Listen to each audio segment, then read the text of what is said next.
Hello. We have another story. I was going to call this one the toothache, but Santa insists on calling it the discovery. And it's best sometimes to let him win, so we're going to call this one the discovery.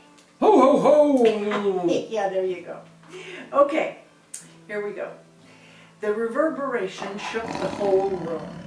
The fairy, Root Beer, was tossed from her bed and down the twisting stairwell like so much tumbleweed. As she untangled herself, it came again, a long, low, roaring blast of air. The sound waves rattled Fergus's windows and toppled the stack of axes the dwarves kept by his woodpile. All over the garden, residents were opening their doors and sticking their heads out of windows, trying to figure out the source of the racket. The third aching moan pivoted everyone's gaze up to the little dragon's caves. It was coming from there. Tandy Bucklebottom hurried up the hill to see what her wards needed. Fergus picked his way through the axes and joined her. Incisor stopped them at the door to Canine's cave. "Meddle not in dragon's affairs, for thou art crunchy and good with ketchup," she announced in a quavering voice. "I beg your pardon? I'm good with what?" demanded Tandy. "Please don't be mad, Aunt Tandy. He made me say that. He's been up all night and is half crazed with pain and worry. He wouldn't let me wake you, either of you. He said you wouldn't be able to help." "Stuff and nonsense," huffed Tandy. "I've raised 42 children, and I assure you I can handle any sickness of this little dragon." She stared Incisor down, actually up, and pushed her away into Canine's cave. He lay on the floor in abject agony. One side of his face was swollen and red. His breath labored. Every few breaths, a deep moan rattled the walls. "Oh, lad, it pains me just to look at you. You should have called me sooner," soothed Tandy as she stroked his other cheek. "Tell me what hurts so I can fix it." "It's my tooth," whispered Canine. "A tooth has done this? Which one?" "I fear it'll have to be pulled," exclaimed Tandy. Canine just gingerly shook his head and pointed to the massive tooth at the front of his mouth. While he was technically still a baby dragon, that tooth was almost as tall as Tandy and bigger around at its base than her waist.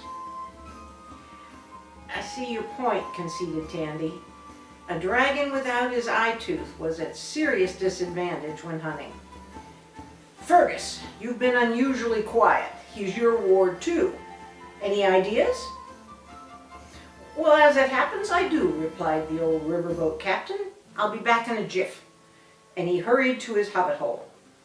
He returned quickly with an armful of odd supplies: a brown paper bag, a big bottle of vinegar, and a jar of ground pepper. "This is what we used to do for a mate on board the ferry when he had a toothache," he said as he soaked the bag with vinegar. Then he sprinkled it all over with pepper and rubbed the pepper in, and then draped the dripping mess on the jaw of the poor dragon as the others looked on in shock. "Are you serious?" sneezed Tandy. "How on earth is that going to help him? A soggy bag and spice?" "Don't know, Mayor, but you did ask me." By now, several others from the garden had arrived. They'd heard about Canine's woes and offered various remedies. Bixie had brought a lemon and suggested that they slice it and he'd chew on the slice, but he wasn't willing. Half Pine had also brought a home remedy from his garden. He dug fresh garlic and went on for some time about how effective it would be if Canine would only crush a few cloves and lay them on the sore part of his mouth for a couple of days. This idea fell on unreceptive ears. It's no wonder, right? "I am Groot," said Groot. Tandy was thoroughly annoyed. "And exactly how long have you known that?" Sometimes I could just, well, never mind what I could. Thanks for the information, however belated, Groot, huffed Tandy. Would someone please go and ask our newest resident, who apparently is a veterinarian, to come up to K9's cave, she asked the gathered crowd. I'll go, offered Bouncy. I heard her daughters outside playing the other day and I wanted to meet them anyway. She scampered down the path and over to the airy fairy for a short ride to the elven castles. She knocked briskly on the door of the amethyst castle. It was opened with a flurry of dainty butterflies and a slip of a girl about 13. The butterflies dipped and soared all about her as she greeted Bouncy and asked her business. Quite charmed, Bouncy was at a loss for words for a few seconds and then remembered her mission. We need the vet to come. One of the baby dragons needs help. The girl turned and called for her mother and then invited Bouncy in to wait. She followed her into the lovely open room where another girl sat playing on an enormous stringed instrument. I'm Errol and this is my twin sister Trill. Mom will be down to help your friend. As Errol walked, the butterflies stayed in a loose flowing cloud around him. Bouncy couldn't stop staring and finally blurted, You see them, right? It's not just me who's seeing butterflies. The girls giggled and said something in Elven that Bouncy didn't understand.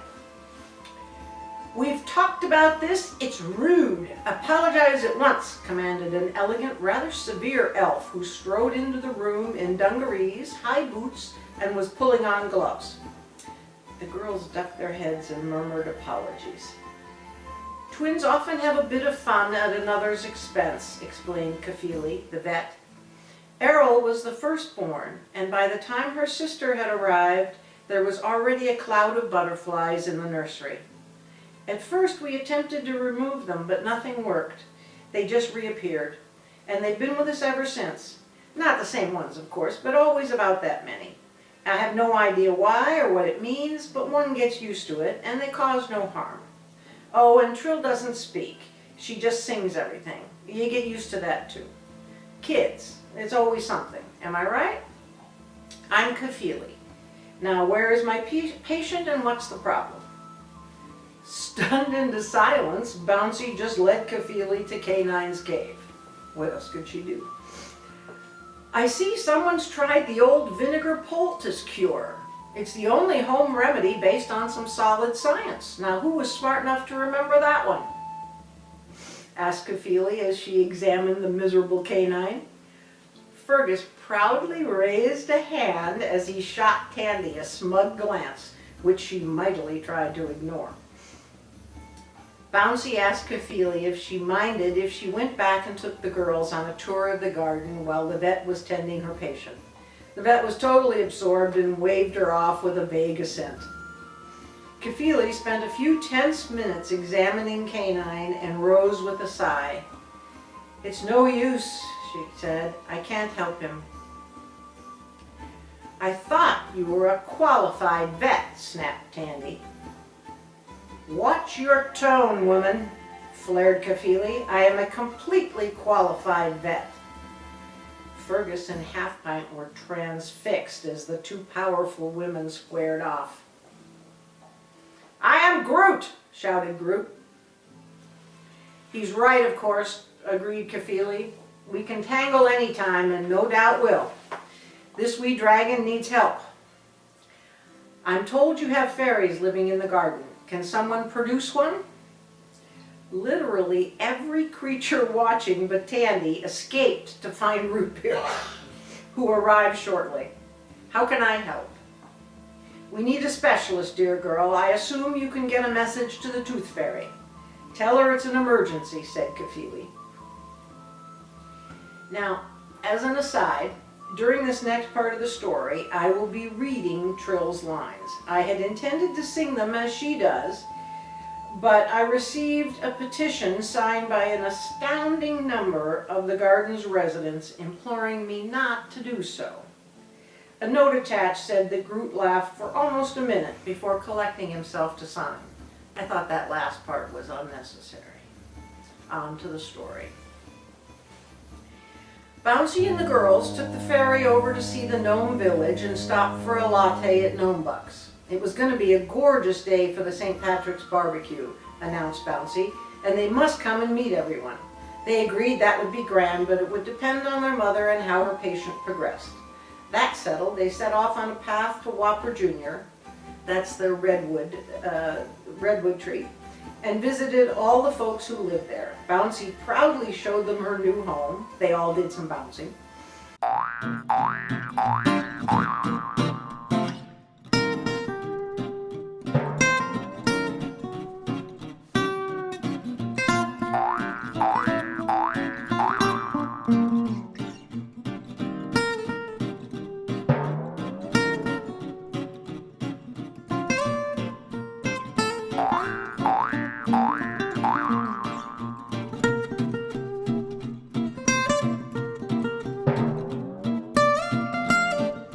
And then they headed toward the new farmer's market.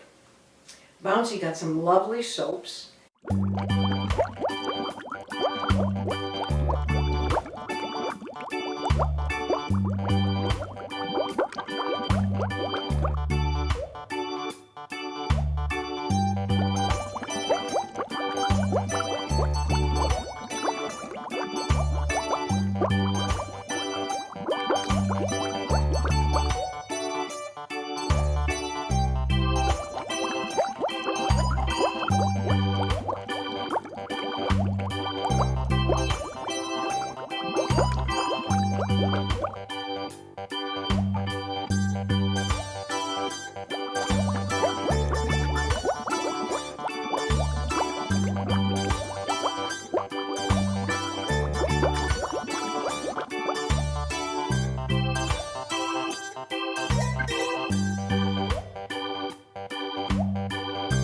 And then they got a bag of cherries at the fruit stand.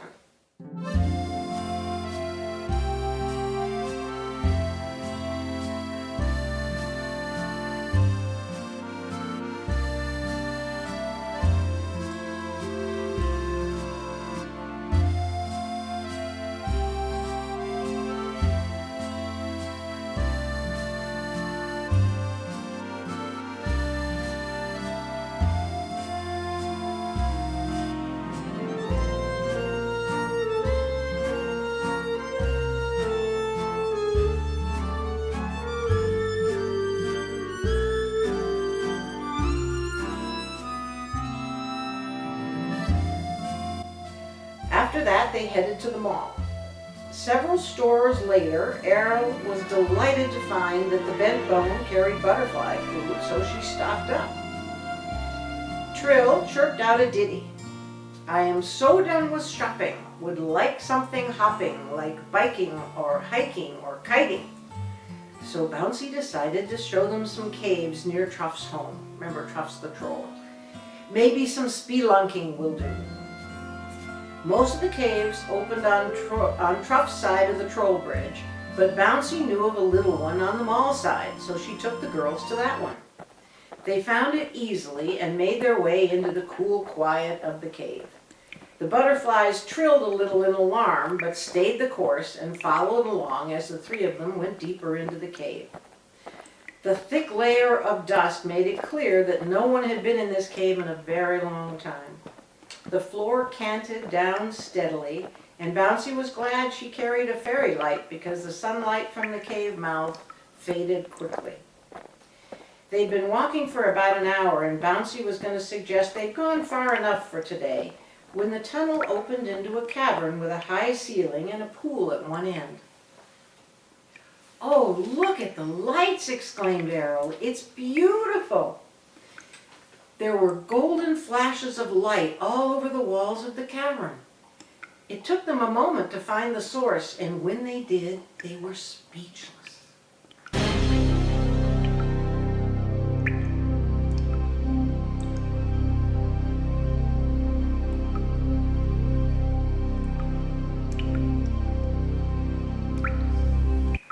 The fairy light was glinting off gold, a pot of gold. There on the floor of the cave was a pot of gold coins, and it was catching the magic light and turning the cave into a golden light show. I believe we found the fabled pot of gold lost by the leprechauns eons ago, gushed Bouncy. Wow! We have to get it back up to the garden. Help me carry it. Each grabbed a lip of the pot and they turned to start back. However, there were numerous tunnels leading out of the cavern. Which way does out lay? Trilled Trill. I've been waiting to say that one. I'm pretty sure it's the second one on the right, answered Bouncy. I don't think so, Errol worried. I thought we were much more toward the middle. So I would guess the third or maybe even the fourth one. Just then the fairy light gave a soft ding. Does the sound have meaning that the light is fleeting? Sang Trill. Bouncy nodded her head sadly. I'm afraid that's right, Trill. The light is only good for a while and it appears we don't have much time to find our way out, Errol whispered to her. See, you get used to the singing quickly. They will miss us and come looking, but I don't know how many know about this cave because most of the entrances are on the other side, bemoaned Bouncy. I think we have to try one and see where it leads. It's better than staying here and letting the light go out. Since you're the closest to being a grown-up, we should pick the one you thought it was, said Errol. Trill nodded her agreement, and so they picked up the pot and headed toward the second tunnel opening. The light was so dim they could hardly see each other's faces now. As they entered the tunnel, the butterflies became agitated and began diving at Errol's face. She ducked and covered her eyes. Stop that! What's the matter with you? She cried. They continued to swoop and dive while making a chittering sound. Bouncy and Trill backed away in alarm. Errol took a few steps back from the mob of butterflies in self-defense, and as suddenly as it began, the attack ceased. She looked around in relief and noticed that she was outside the tunnel entrance. Hey, you don't suppose they're trying to warn you, do they? Asked Bouncy. Try going into the tunnel again and see what they do. Errol thought this was worth an experiment and took a tentative step back into the tunnel. The butterflies reacted immediately with great alarm. Errol stepped back out, and they calmed right back down. Amazing, said Errol. That kind of solves our problem, right? We just try each tunnel until we find the one they don't react to. And we have to pray they're right. Which is how the girls found their way back to the garden.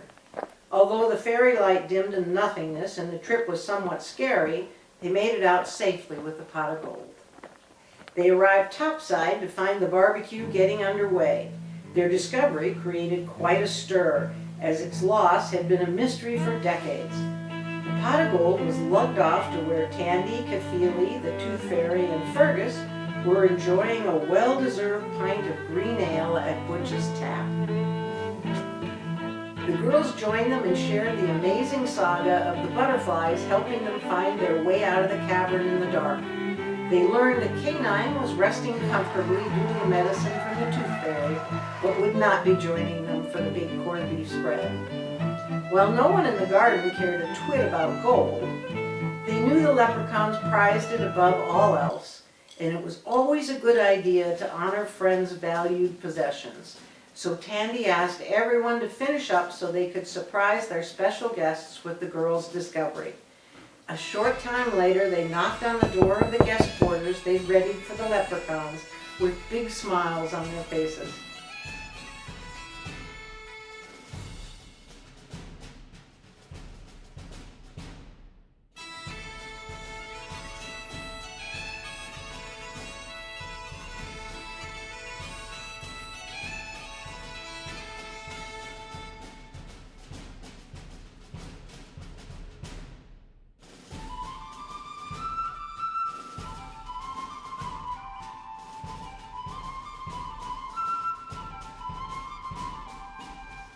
There is nothing quite like the joy of giving a gift. Happy St. Patrick's Day from the Enchanted Garden. The end. Ho, ho, ho!